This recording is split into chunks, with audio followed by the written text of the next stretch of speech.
Tonight, it is my privilege, and in fact my honour, to introduce to you Professor Tim Flannery. Tim is one of Australia's leading thinkers and writers. A scientist, explorer and conservationist, he has published more than 130 peer-reviewed scientific papers and many books. Tim was once described by Sir David Attenborough as one of the greatest explorers and as a scientist who's discovered more new species than Charles Darwin. His landmark works, The Future Eaters and The Weather Makers, which I have read, have changed the way we think about the environmental challenges facing this world. He spent a year teaching at Harvard in 2007, co-founded and was appointed chair of the Copenhagen Climate Council, named Australian of the Year in 2007, worked with governments and businesses in North America, Asia and Europe on climate change action, and in 2011 he became Australia's Chief Climate Commissioner, and in 2013 founded and heads the Australian Climate Council. He serves on the Sustainability Advisory Boards of Siemens and Tata Power in India. The proposal that human activity is drastically altering the Earth's climate is one about which we're eager to hear this evening, and hopefully leave this place pondering what we may do about that. I would like you to welcome Australian Humanist of the Year in 2005 and in 2007 Australian of the Year. Ladies and gentlemen, I give you Mr. Tim Flannery.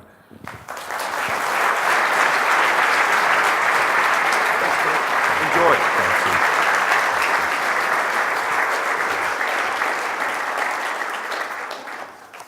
Well, Headmaster, I'd like to begin by thanking you not only for that very generous introduction, but also for the opportunity to deliver this year's Weber Lecture. The Reverend Weber was clearly ahead of his time. Ethics are increasingly the issue. The economy, of course, it's important. Technology, hugely important. The environment as well. But overarching it all, and the thing that unites us all, I guess, in our approach to life as a whole and our relationship to each other and the planet, is the question of ethics.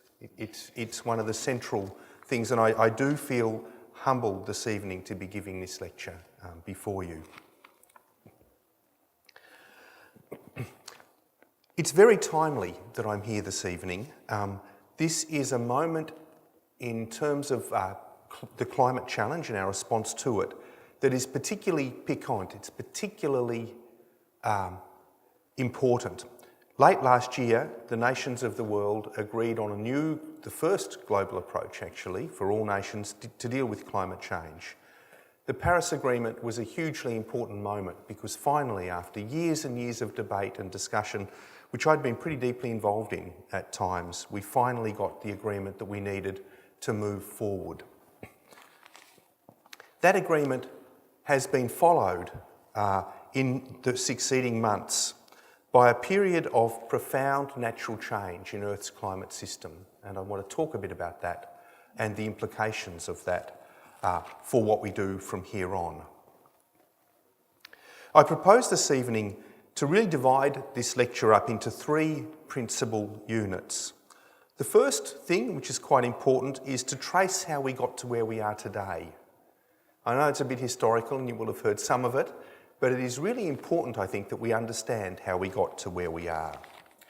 I then want to examine what the last 6 months have taught us about Earth's climate system, its response to greenhouse gases, and what it's taught us about what the future might look like. And then finally, I want to turn to solutions, because I couldn't stand here in front of you this evening unless I had a deep conviction that there are solutions to the problems that we're facing, and that those solutions are going to involve many of the younger people in the audience tonight, because the opportunities they present to our economy are going to be so profound and so transformative. But to begin with that first question, how we got to where we are. We as a species have been burning fossil fuels at scale now for around about 200 years, ever since the invention of the Stevens engine and the early steam technology We've been burning coal and then oil and then gas. And as we've burnt those fossil sources of carbon, we've released into the atmosphere carbon dioxide and other greenhouse gases that have been locked away in Earth's crust for many tens of millions of years. You can think of those molecules as fossils of an earlier time in Earth's history when the climate was very different. Part of the reason the climate is different is that those greenhouse gases were locked in Earth's crust and weren't liberated into the atmosphere. Now, I'm going to skip over a justification, a scientific reasoning about why we think the greenhouse gases are causing warming in Earth's atmosphere, beyond saying that everything we know about Earth system science is indicative that it is the greenhouse gases, in fact, that are causing the warming rather than some other factor such as sunspots or whatever else. I'm happy to take questions about that later, but I don't want to take up too much time this evening discussing that because I sense that particularly the younger people in the audience probably are pretty much on top of that science anyway and accept the scientific consensus. So over the last 200 years, the uptake of the burning of greenhouse gases has only accelerated. And it has really reached gigantic proportions. It had reached gigantic proportions by the end of the 20th century. The last 16 years have really seen us burning fossil fuels and liberating greenhouse gases at what scientists called the worst case scenario rate. So back in about 2000, scientists got together, tried to work out the volume of fossil fuels we'd be burning through the first part of the 21st century, and they had a low trajectory, not many greenhouse gases being burned, lots of renewables being taken up like wind and solar. They had a median projection right in the middle, which is where I thought we'd be, and then they had a worst case scenario, which was really, really rapid burning of lots of fossil fuels. Well, we've been tracking, sadly, that worst case scenario for the last 16 years, right through all of the political meetings we've had and so forth. We've been pretty much on track. The only change has been the last 2 years when we've seen the very first indications of a levelling out. Growth in greenhouse gas combustion, so the burning of, fossil fuel combustion, has slowed just for the last 2 years. In fact, the growth trend has tended to stall, and there's some real hope in that, and I'll come back to that point later in the lecture. It's important to acknowledge. But the fact of the matter is it's stalled at a very large volume. So annually, our species, if you look at all of the greenhouse gases that we combust, is on the order of about 50 gigatons of what's called CO2 equivalent, carbon dioxide being the principal greenhouse gas. So if you want to work out what the warming factor is, you've got to take all of the 30-odd greenhouse gases and express them in a common term, really, and that term is the CO2 term. So, methane's 20 times more potent as a greenhouse gas than CO2, so you've got to express that as in CO2 terms. You get 20 units of CO2 for every one of methane. I'm getting into some details there I don't really need to give you, but 50 gigatons is a very, very large volume. Come back to that in a moment. But where is the greenhouse gas, where are the greenhouse gases coming from? Well, about 40%, these are very, very broad figures, just to give you a sense. About 40% globally is coming from electricity generation, so that's burning coal for electricity as we do in Australia. About 76% of our electricity in this country is generated through the burning of coal. About 40%, another 40% of the greenhouse gases in very broad terms is coming from transport. So every time we get on an aircraft, we burn jet fuel, which is a fossil fuel. Ships use bunker fuel, it's another oil-based derivative. Motor vehicles, of course, most of them use petroleum products. So all fossil fuels are combusted and liberate greenhouse gases. About 10% more is coming from agriculture in general. Now, I hear many, particularly younger people, concerned about things like meat eating and the amount of greenhouse gases generated through eating beef and so forth, and it's true that that's a factor in all of this, but agriculture in total is about 10% of the emissions of greenhouse gas. And 10% more comes from deforestation, so destruction of tropical forests, other greenhouse gases, other sources such as refrigeration. So how big is the total volume then at 50 gigatons of CO2? Well, one way of trying to comprehend what is really an incomprehensible number, because it's just so big, is to think about what we need to do if we wanted to take, say, 1/10 of that volume of greenhouse gases out of the atmosphere, using something we all understand. So growing trees is a great way of taking CO2 out of the atmosphere. You know, a tree is really not much more than congealed carbon dioxide. Trees grow through their leaves. There's little holes in their leaves that allow them to take in CO2. They then use that CO2 through the photosynthetic process to develop all of their tissues. So you can think of a tree as a lump of congealed CO2. So how many trees would you need to plant to draw 5 gigatons of CO2 out of the atmosphere per year? Anyone want to have a guess? I won't ask, but you'd need to plant an area larger than the size of Australia to trees in order to do that. And you'd have to, you could only approach that over a 50-year period, and because trees vary in terms of their growth rates from a seed through to a large tree, you've got to average it out over 50 years. But you're looking there at a very, very large enterprise. And in fact, if you did that, you would change Earth's climate in more ways than one, because what you'd be doing is taking very bright surfaces, desert surfaces and salt lake surfaces and so forth, and covering them with a dark forest canopy. And that dark forest canopy absorbs more sunlight and turns it into heat energy than the bright surfaces do. So my sort of shorthand really for a gigaton of carbon dioxide, or 5 gigatons, is that it's a volume of greenhouse gas that is significant in terms of Earth system function.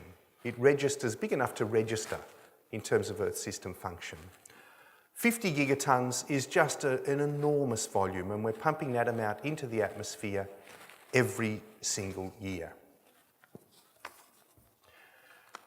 There are lags in the climate system, which mean that the volume of greenhouse gas that we've already put into the atmosphere as of about 2014 is enough to bring global temperatures up to about 1.5 degrees above the pre-industrial average. So that's the average temperature it was in the centuries before the beginning of the Industrial Revolution in 1800.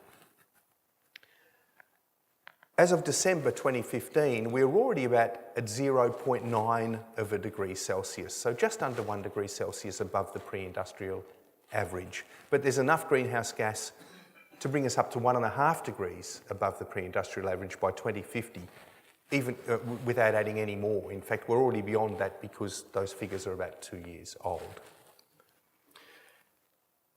This year, something quite extraordinary happened, and it really it explains why I have a second part to my lecture. The last 6 months, what have we seen? We've seen an extraordinary El Niño event. El Niño events are part of Earth's natural climate system. They concern sea surface temperatures across the Pacific Ocean, and particularly warming sea surface temperatures across the Pacific Ocean. And during an El Niño year, both heat and carbon dioxide that has been absorbed into the ocean over years and decades gets released. So the heat comes out into the atmosphere and the CO2 comes out. You may have seen the graph of warming for the last several decades. If any of you read Andrew Bolt, I'm sure you've seen it. He said, the Earth isn't warming much at all. In fact, the warming was happening. It's just that lots of heat was being transferred into the oceans and CO2 being transferred into the oceans. In an El Niño year, that heat comes back out. So what we've seen this year is a jump in global temperatures of about 1/3 of a degree. So whereas last year we were at 0.9 of a degree above the pre-industrial average, this year we're seeing temperatures about 1.2 degrees above the pre-industrial average. Now, after the El Niño passes, those temperatures are likely to drop back. But because we keep on putting greenhouse gases into the atmosphere, and because there's an inertia, there's a certain lag in the system, we know that by about 2030, the conditions that we've seen in the first half of this year will be average, the temperature conditions. So this year seems extreme to many of us, but by 2030, which is only about 14 years away, these will be normal conditions. I want to just run through a few of the things that we've seen this year, and I must say I'm in an extremely privileged position to talk about this at the moment, because I've just come back from several weeks looking at coral reefs and coral communities across northern Australia, from the Buccaneer Archipelago in the remote Kimberley of northwestern WA through to Opal Reef, which is one of the most pristine reefs on the Great Barrier Reef. I've actually dived and seen what's happening, so I can talk about it from a first-hand basis of what's happening as of right now. But you in Tasmania have also seen some extraordinary events. The bushfires in Western Tasmania this year burnt into areas that hadn't been burnt in living memory, maybe way beyond that. And the ecologists who look at the impact of those fires tell us that many of those ecosystems won't recover to what they were. The fires have changed them in a fundamental way. So with 1.2 degrees of warming above the pre-industrial average, we're seeing things even in Tasmania that we haven't seen before. In northern Australia, things are much more severe. Some of you may have read the figures in the newspapers about coral bleaching on the Great Barrier Reef. 93% of the northern reef was severely bleached. We learnt that about a month ago, that was the case. And I should explain to you what bleaching is. Coral bleaches when the water gets hot. And the coral organism has a relationship with algae that live inside that coral organism. When temperatures rise, the algae lose their efficiency in terms of photosynthesising and producing food for the coral polyp. So like a business partnership that's getting kind of unequal, the coral polyp just spits out the algae and says, well, you go your own way. You're more of a burden now than you were, a benefit before. So that's a survival mechanism for the coral polyp, because temperatures can drop and then the polyp will accept the algae back in. And that's what we were all hoping we'd see this year. That's what I was hoping I'd see 3 days ago when I dived at Opal Reef, was a reef slowly recovering from a very severe bleaching event. In fact, I didn't see that, very sadly. What I saw was one of the most beautiful and pristine reefs in the entire Great Barrier Reef system, utterly devastated. The warming had gone on long enough that the polyps didn't accept back the algae, particularly for the staghorn corals, the mushroom corals and the big plate corals. They were just dead. Some of the really robust brain corals, those great big rock-like corals, they were still alive, but the rest were, I would say, 90% dead over the patch that I snorkeled on, which an expert showed me was one of the best patches on the reef. The coral now is being covered with algae, and that algae will continue to grow and thicken to the point where new corals can't settle on it, and therefore the reef won't recover. We'll just have an algae bed there. The small fish were starving when I dived on the reef 3 days ago. They will die as well, many of them. The algae will continue to grow, and we're going to have to wait for a big cyclone to go through and just remove all of that stuff, all of the algae, all of the dead coral, go back to bedrock when there's a chance that new coral might be able to settle and over many years grow into a reef again. And that's our hope, but with these bleaching events becoming more frequent as we get up to every year in 14 years from now being like this year, I don't know how that reef is going to survive in the longer term. I should mention to you that the northern Great Barrier Reef was the place we thought where the coral had some of the best prospects. It looked like it was the most heat adapted, strongest and best. If there was one place that was better than that, it was the Buccaneer Archipelago in Western Australia, where there's an 11-metre tidal difference every day. Right, so the corals out there have been living out of the water for part of each day. People thought they were bulletproof, really. I was there a week and a half ago, and all I saw was dead and dying coral over large parts of those reefs. Record sea surface temperatures, not only dead coral, but massive fish kills. Groper, huge groper, many reef fish just washing up dead on the beaches. In Queensland, the barramundi season's been delayed because of the hot water. The fish there's not enough oxygen in the water for the big fish to feed until temperatures drop to 25 degrees. When I was there, it was still 27 degrees and people waiting for the barramundi season to start. The turtle hatcheries on Rain Island, 40% of the nests were total failures because rising sea levels had killed the eggs.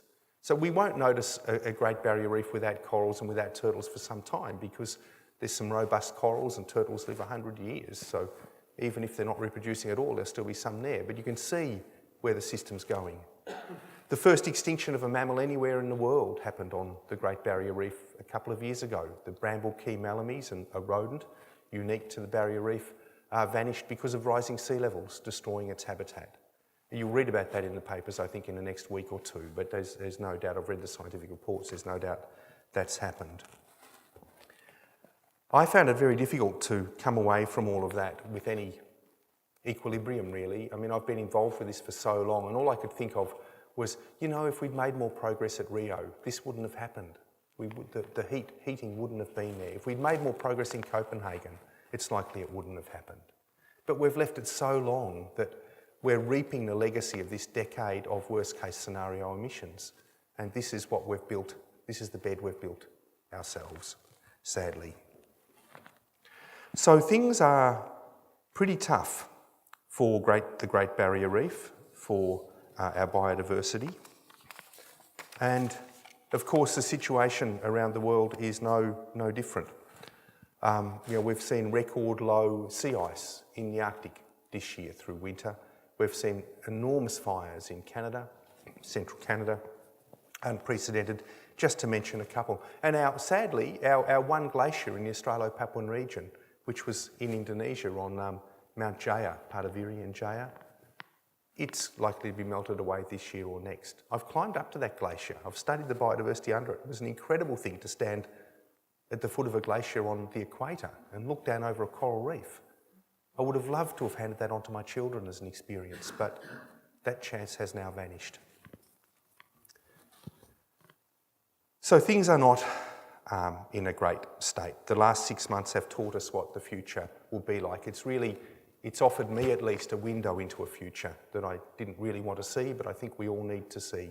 We all need to understand the reality of the situation so we can enact to preserve what we can.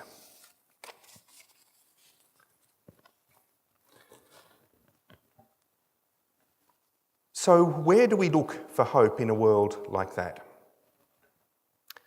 Because of the inertia in the climate system and because of the slow start that we had coming to agreement in Paris, we are committed under the Paris pledges, as they currently are, to a world that will be about 3.4 degrees warmer than the current one by the end of this century, so within 80 odd years.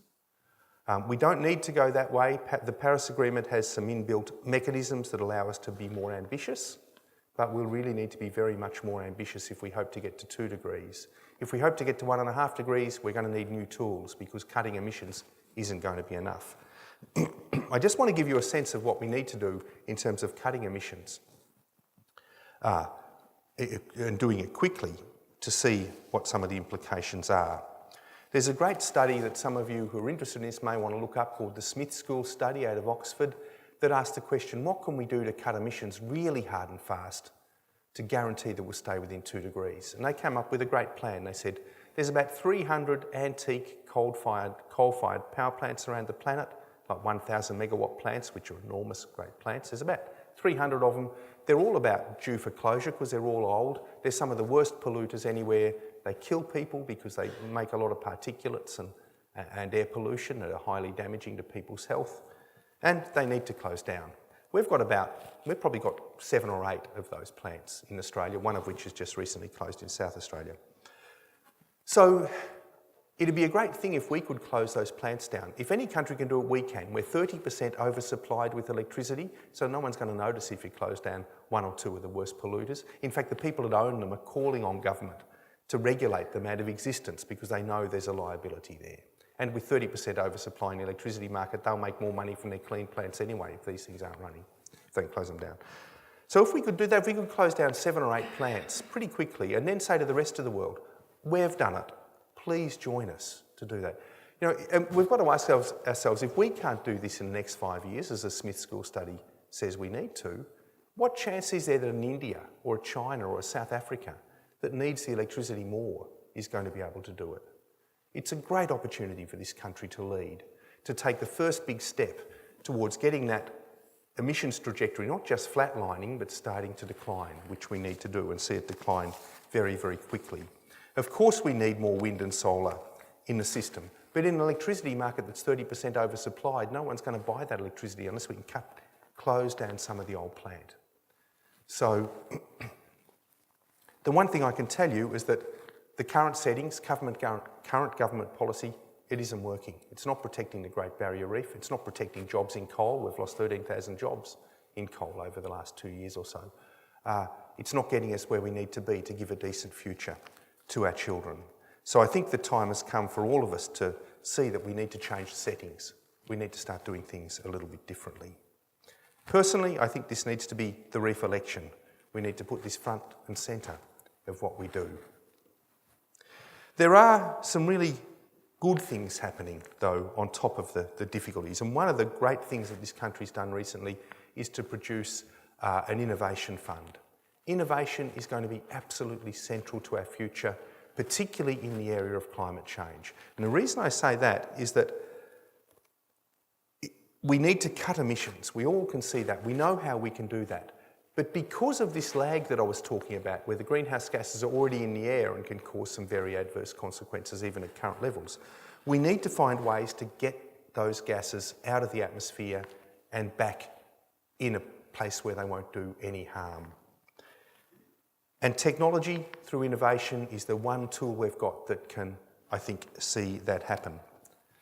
I'm one of the judges on a thing called the Virgin Earth Challenge. It was set up by Richard Branson some years ago, and it was interesting. I met him in 2007. We had a talk about the future of the planet, and at that stage I was saying, Richard, you know, we've got a great opportunity in Copenhagen to come to political agreement. I think we might get somewhere. I was chairing the Copenhagen Climate Council at the time, so I was pretty deeply involved. And he said, I don't have that much faith in human nature. He said, what I want to do is set up a prize, a £25 million prize for a technology that can demonstrate that it's able to draw a gigaton of CO2 out of the atmosphere per annum. And I thought, wow, that's a big, big ask. We haven't got any technology that can do anything like that at the moment. But I agreed to be a judge on the prize, and since that was set up, we've had 11,000 entries. And they've totally opened my eyes as to what might be possible in the future. Now, when I talk about these technologies now, I want you all to understand that these are technologies that are either desktop, so they're still conceptual, or maybe they're in a laboratory. There's a few of them where there's an early industrial demonstration, and there's some where we can see elements of the technology working, but not the whole thing together. So we're at the very earliest stages of all of these things that I'm about to talk about. Essentially, you can categorise all of the applications to the Virgin Earth Challenge in two great streams, the biological and the chemical. The biological streams take advantage of photosynthesis of plants to capture the CO2. It's a system we all understand very well and know about. And it's free. You can plant some trees. It doesn't, the photosynthesis just keeps working. And then finding ways to store that CO2 somewhere. The obvious things that we know how to do, like tree planting I talked about earlier, it's so important that we protect our forests and we plant trees. But the illustration I gave you about planting all of Australia to trees, only capturing 5 gigatons, gives you a sense of the limits of that technology. It'll be important, but it won't be all of the solution. It'll be one part of it. There are other things we can do on farm that are hugely important. Everything from rotational stock management that allows deeper perennial root systems in grasses and preserves carbon in the soil, through to biochar technologies, through to just greater efficiencies. Lots and lots of things can happen that can store some carbon for us and get some CO2 out of the atmosphere. But they'll always only be part of a solution. If you want to look at something that really resembles a whole solution, you've got to go offshore. You've got to leave the land and go to the oceans. They cover 70% of the planet and are home to a remarkable group of organisms called macroalgae, our kelp off the coast here. Some kelp grow 1 metre a day. They grow 30 to 60 times faster than land-based plants. Right? They photosynthesise. They're taking in CO2 from the atmosphere. And there's a desktop study done by researchers at the University of the South Pacific that said if we could only cover 9% of the world's oceans in seaweed farms, we draw down the equivalent of all of the CO2 we put up in any one year. When I read that, I thought, wow, that is fantastic. Then I did the calculation of what 9% of the world's oceans is. It's an area 4.5 times the size of Australia, but we shouldn't be put off by little things like that. In fact, seaweed farming is a fantastic potential opportunity. There's about 500 square kilometres of seaweed farms already in the North China Sea. They grow edible seaweed and they have a fantastic effect on the environment. They stop ocean acidification. In fact, we get pHs of around 10 in those seaweed farms. It makes them brilliant places to grow all sorts of animal protein, whether it be fish, scallops, prawns, oysters, whatever you want. It just creates a great environment for growing all of that stuff. So we know that works. There's people at Stanford University who are experimenting right now with square kilometre arrays of seaweed farms, and their concept is that you can make this great big rack, basically a square kilometre rack, sink it 25 metres below the surface, power it with solar, pump up water from 300 metres down, it's full of nutrients, pour it over the seaweed, and you'll get these square kilometre seaweed farms in the middle of the Pacific Ocean. You can move them around so the pollution doesn't build up under them. You could grow enormous amounts of protein in terms of fish very cheaply and ship it off to markets. I mean, that's a great potential opportunity. The one thing that's missing from that, though, is where do you store the carbon that you capture, right? Some people are thinking maybe we could combust the seaweed, dry it and combust it and generate electricity and then capture the emissions and maybe put them down into the ocean somewhere. It's a proposal I'll come back to in just 1 second in terms of where we store that.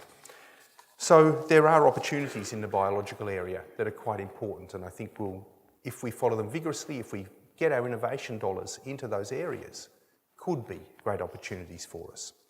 The chemical systems that I want to talk about sort of overlap a bit with the biological systems in some ways. There's a category I'd call chemical hybrid systems, really. And they include things like making plastics from CO2 captured through plants or algae, or making biofuels from algae or plants or whatever you want. We know about those, though they work, they can offset the burning of fossil fuels, and you can actually store some carbon in some ways, particularly in plastics. But you'd have to double the Earth's use of plastics to sequester a gigaton of CO2, even if every bit of plastic we ever made was made just from atmospheric CO2. But the chemical pathways themselves, the pure chemical pathways, are kind of different. There are, and these are, some of them have actually been demonstrated, either in a laboratory or at small industrial scale. One of the most interesting for me is, well, the direct air capture of CO2. Once you've captured that CO2, you can do a lot of things with it. Siemens is experimenting at the moment with making all sorts of hydrocarbon derivatives from CO2 captured through a weak acid bath of water. So the acid's just the CO2 in the water. Looking really, really interesting. There's a company in the US that's making furniture from directly captured atmospheric CO2. A major breakthrough was announced last year. The University of Washington in the US, a scientist there had worked out how you make carbon fibres from atmospheric CO2. And what was really exciting about that discovery was that the cost of production, the estimated cost of production, is a fraction that of current methods. Right? So you're taking a problem, atmospheric CO2, and turning it into a solution in the form of carbon fibres, cheaper than we can make carbon fibres currently. Enormously exciting development. But what's really fascinating about that one too is that carbon fibres are some of the lightest, strongest materials we know about. As we start getting them cheaper and produce them en masse, we're going to start displacing steel and aluminium, both of which are major polluting industries in terms of producing CO2. So there are real opportunities for chemical engineers, for anyone interested in any of this stuff, to jump in to some of these technologies at the very earliest stage. You can make concrete in a carbon negative manner. So you don't generate any, and at the moment, concrete manufacture represents about 5% of global emissions, so it's quite substantial. So with concrete, you can make it using new innovative technologies in ways that doesn't emit any CO2, but also that allows you to absorb CO2 into the maturing concrete as it sets. Amazing technological breakthroughs. If we could accelerate the uptake of those concretes, we'd be doing a great thing in terms of drawing CO2 out of the atmosphere. We can also draw CO2 out of the atmosphere using silicate rocks. You know, silicate rocks are really common rocks. They're rocks that form at mid-ocean ridges around the world. Often those rocks over time have been incorporated into continents, and we can mine them and crush them up, and just crush them up and let them erode let them oxidise, and they take in CO2. They're really abundant on the Earth's surface. We have a lot of them in Australia. If you grind up 5 or 6 gigatons of silicate rocks, you can absorb 3 or 4 gigatons of CO2. You can already buy a roof paint, by the way, made by a Dutch company, which incorporates these silicate rocks and allows you to absorb CO2 into your roof after you paint it. Really ingenious thing. There's another Dutch company that's using the silicate rocks in potting mix, which allows you again just to absorb CO2 in your garden. Some people are proposing we make whole beaches full of silicate rocks so they can erode in an active environment and absorb CO2. Other people are saying we should be carrying them on shipping so that we can capture CO2 from a smokestack, chuck the silicate rocks into the ocean where they'll continue to absorb CO2 and eventually store it on the bottom of the ocean.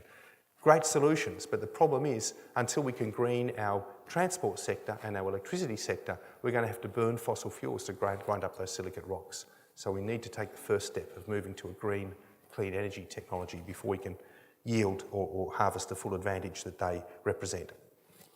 There's some even more ambitious projects out there which involve the storage of carbon dioxide en masse. And these projects have been driven by astrophysicists particularly and astronomers who've looked around and said, well, where does CO2 reside naturally as a solid? And if you look at Mars, the ice caps are CO2, yeah? So why isn't the Antarctic ice cap CO2? It turns out it just doesn't quite get cold enough for CO2 to fall out as snow out of the air.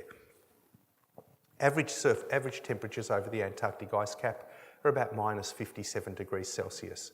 And the freezing point of CO2 is minus 78.5 degrees Celsius. Now, sometimes over the Antarctic it goes down to minus 90. And when that happens, CO2 falls out of the air as snow. Right?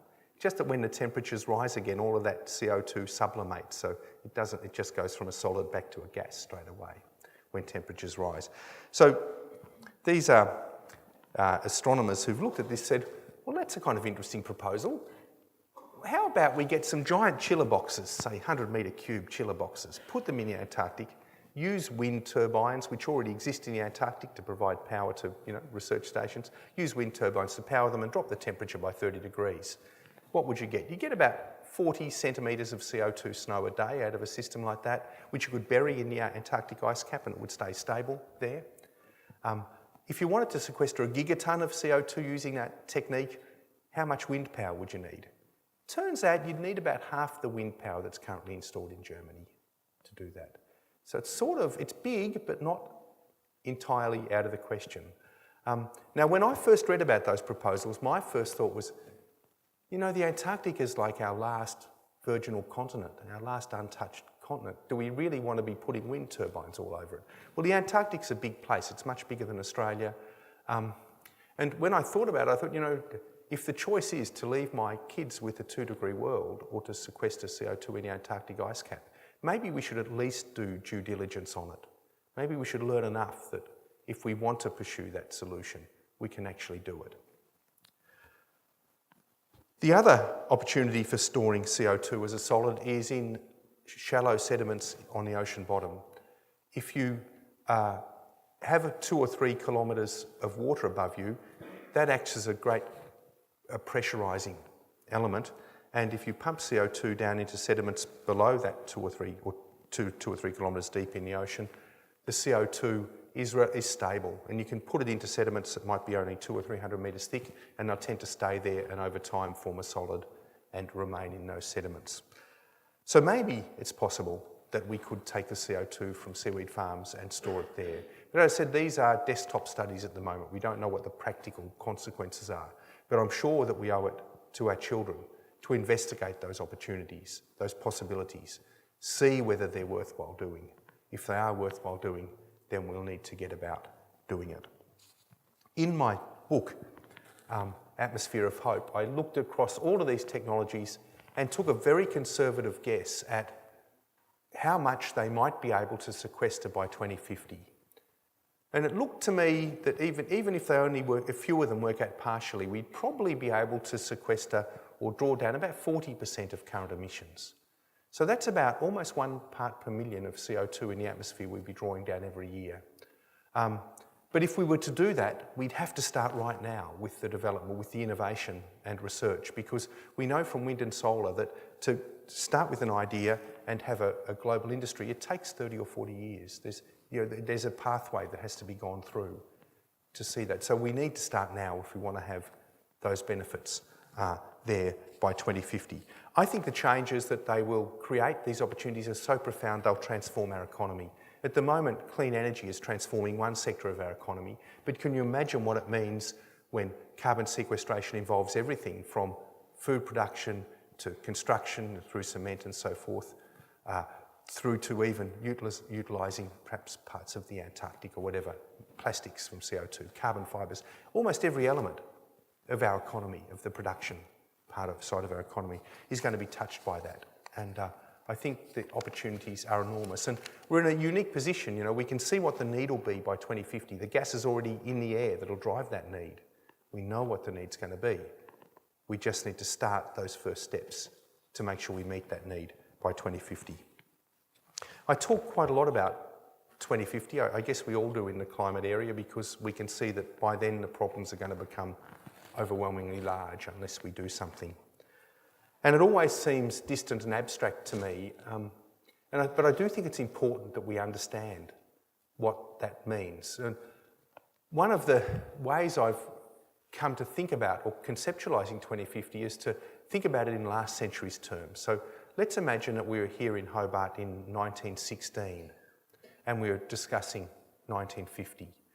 So in 1916 in this school, kids would have all been taught the world's geography through maps that were colour-coded according to the great European empires, the British one being pink, I even had that at my school, right? And there was, of course, not a single communist country on the map in 1916, right? We would have all known about the Great War being fought in Europe. I think the first tanks went on the battlefield towards the end of 1916, if I recall correctly.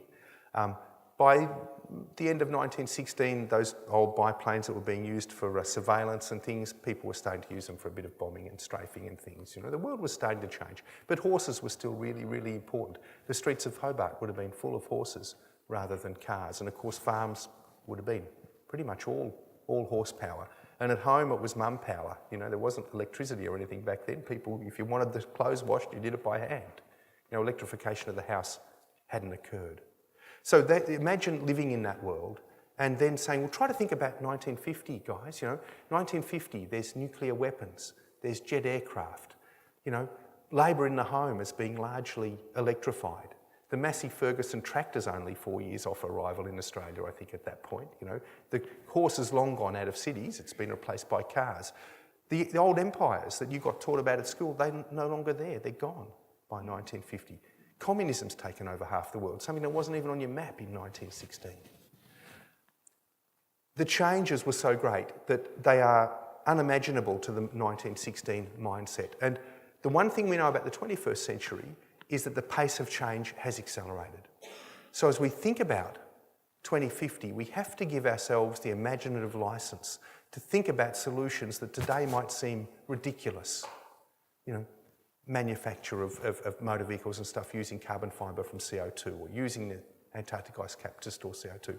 Those things sound like science fiction today, but we have to give ourselves imaginative space because we know that 34 years can bring enormous change.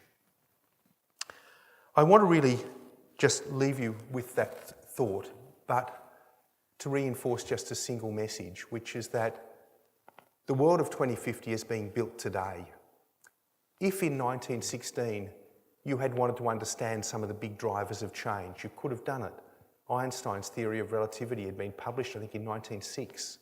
The beginnings of the atomic era were there for anyone to see if they wanted. Marx's Das Kapital had been published in toto in 1883. It was there for you. The seeds of 1950 were there, And of course, electricity and the application of electricity and of fossil fuels to transport was all there in embryo. You could have seen it. My thoughts are very much occupied with where are those embryos of 2150? Where are they by the middle, 2050? Where are they by the middle of this century? I think that some of them certainly are going to lie in those technologies that I've talked about tonight. Thank you very much.